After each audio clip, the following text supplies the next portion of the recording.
अस्सलाम वालेकुम friends, how are you doing guys. I am sure कि सब ठीक होगा, अल्हम्दुलिल्लाह हम भी खैरियत से हैं।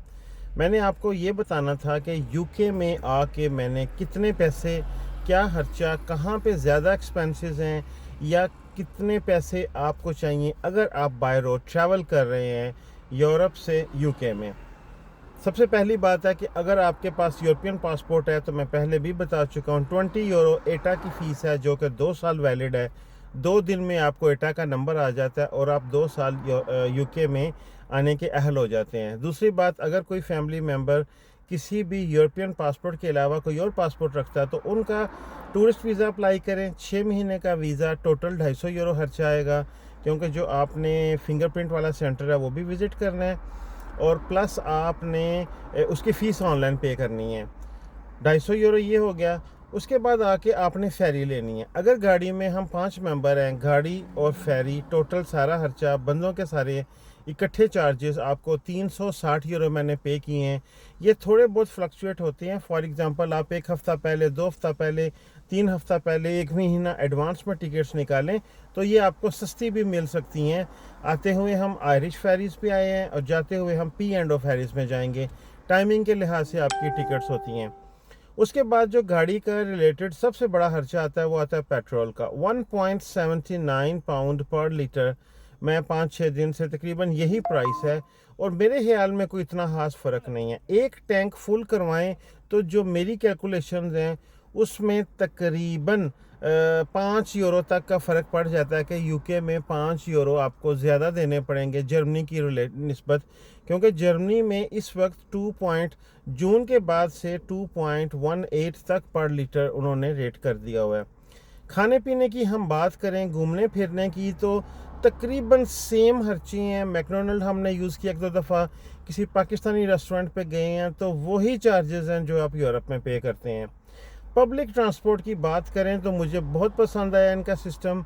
किसी दौर में इनका सिर्फ ओएस्टर का कार्ड होता था जो आपने टॉप अप करना होता है, उसी से पे करना होता था, लेकिन अब इन्होंने ये कर दिया जिसके पास बैंक कार्ड है वो किसी भी बस पे, किसी भी ट्रेन पे जाए, सिर्फ और सिर्फ आपने टैप करना है।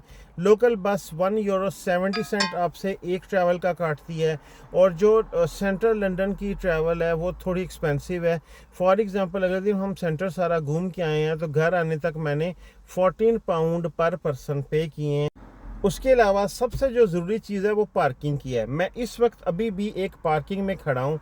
मैं आपको दिखाता हूँ कि मंडे टू फ्राइडे ज़्यादा पार्किंग जो है वो 5 बजे तक आपको टिकट लगाना पड़ती है, जो कि 1.5 से 2 पाउंड पर आवर है, इलाके पे डिपेंड करता है। मैं पार्किंग में रह रहा हूँ और यहाँ पे यही है 2-2.5 पाउंड 1 घंटे की, और आप 2 आवर खड़ी कर सकते हैं। 2 आवर नहीं तो फिर आपको फ्री पार्किंग ढूंढना होगी। जैसे कि मैं यहाँ पे 5:30 से सुबह सुबह 8:30 से शाम को 5:30 तक यहाँ पे अगर गाड़ी खड़ी करूँगा तो टिकट लगाना होगी। फिर उसका हल क्या होता है कि आप 8 बजे उठ के यहाँ पे 4-5 गलियाँ छोड़ के एक ऐसी गली है जहाँ पे सिर्फ 1:30 से लेके 2:30 बजे तक दोपहर को टिकट लगानी है, बाकी सारा दिन फ्री है। तो आपने वो फिर नक्शे में मैप्स के अंदर से वो टिकट्स, वो सारी कंडीशन आपने चेक करना होती है कि कहाँ पे गलियाँ फ्री पार्किंग की हैं, और आपने फिर ये भी देखना होता है कि आपकी फॉरेन नंबर प्लेट की गाड़ी है। अच्छा, मैं सेंट्रल लंदन, बर्मिंघम, मैनचेस्टर, जनाब ये सारा रूट मैंने किया पिछले दिनों। मुझे जर्मन नंबर प्लेट या फॉरेन नंबर प्लेट की गाड़ियाँ नहीं नज़र आई। मेरे ख्याल में जो हॉलीडे का सीज़न है या तो वो ओवर हो चुका है। हम राइनलैंड फॉल्स जर्मनी से हैं और हमारे बच्चों की हॉलीडेज़ अभी मेरे ख्याल में 14-15 तक जाने वाली हैं, जिस लिहाज से हम अभी घूम रहे हैं। लेकिन मुझे और कोई फॉरेन नंबर प्लेट की गाड़ी मेरी नज़र में, 1 या 2, वो भी ट्रक पड़ा होगा, प्राइवेट गाड़ी नहीं। तो जब आप जाके किसी ऐसी गली में गाड़ी खड़ी करते हैं जहाँ पे मसलन इतनी ज़्यादा सिक्योरिटी नहीं, सेफ्टी नहीं है, तो you have to take care of this thing कि आप गाड़ी कहाँ पे पार्क कर रहे हैं। आपको इन सारी चीज़ों का पता होना चाहिए। सेंट्रल लंदन में मैं गाड़ी अभी तक नहीं लेके गया और ना ही मेरा लेके जाने का इरादा है। 6 बजे से पहले पहले, शाम के 6 बजे से पहले पहले अगर आप वहाँ पे लेके जाएंगे गाड़ी तो आपने 15 पाउंड जो सेंटर का जोन 1 है उसके पे करने हैं पर डे के। लेकिन अगर आप 6 बजे के बाद लेके जाएंगे तो फिर टोटल फ्री है, फिर कोई मसला नहीं है, कोई प्रॉब्लम नहीं है। लेकिन वहाँ पे जाके मैंने ट्रैवल करके लोकल ट्रांसपोर्ट पे चेक कर लिया है कि चीज़ें कितनी प्रॉब्लमेटिक हो सकती हैं। स्पेशली हम लेफ़्ट हैंड ड्राइव कर रहे हैं और आप एक नए शहर में हैं, रश ज़्यादा है, शोर शराबा ज़्यादा है, तो मैं कहूँगा कि इस चीज़ को अवॉइड ही करें कि आप अपनी गाड़ी लेके जाएं। हाँ, किसी उल्टीमो ओरास वो कहते हैं ना स्पेनिश में, कि लेट नाइट आवर्स, कि जब कोई बंदा सड़क पे ना हो, फिर ले भी जाएं कि फॉर एग्जांपल अगर आपको फास्ट लेन्स चेंज करनी पड़े तो आपके पीछे गाड़ी ना हो, लेकिन मैं इसको रिकमेंड नहीं करता। बाकी यही सारे जो मेन खर्चियाँ आपके सामने हैं। अभी हमने अगर वापस जाना है, टिकट्स हमने पहले से शिप की फेरी की ली हुई हैं, आने जाने की टिकट ज़रा सस्ती पड़ती है, और पेट्रोल का 5-6-10 यूरो ज़्यादा हो जाना कोई बात नहीं है, लेकिन टोटल सेम चीज़ है, सेम एक्सपेंसेस हैं। और जो होटल है वो हमने पहले बुकिंग करवाई थी, लेकिन हमारी फैमिली यहाँ पे है, उनके पुरजोर इसरार पे हमने होटल की बुकिंग कैंसिल कर दी थी, and now we are just living with our family here. तो लेकिन फिर भी अगर आप होटल बुक करवाएं बार्किंग तक के एरिया में, क्योंकि सेंट्रल लंदन में एक्सपेंसिव है, मेरे जो 10 दिनों के चार्जेस आ रहे थे वो 550 से 600 यूरो तक आपको ईबिस के होटल जो हैं वो मिलना शुरू हो जाते हैं। अभी मैं आपको टिकट पार्किंग का बोर्ड दिखाता हूं, जो कि बहुत ज़रूरी है समझना। मुझे भी टाइम लगा था इसको समझने में, लेकिन चलें आपका फ़ायदा हो जाएगा। बड़ा प्यारा सा एरिया है, बड़ा प्यारी सी सराउंडिंग है जहाँ पे मैंने अभी छाँव में गाड़ी खड़ी की है, लेकिन मैं आपको बोर्ड दिखाता हूँ।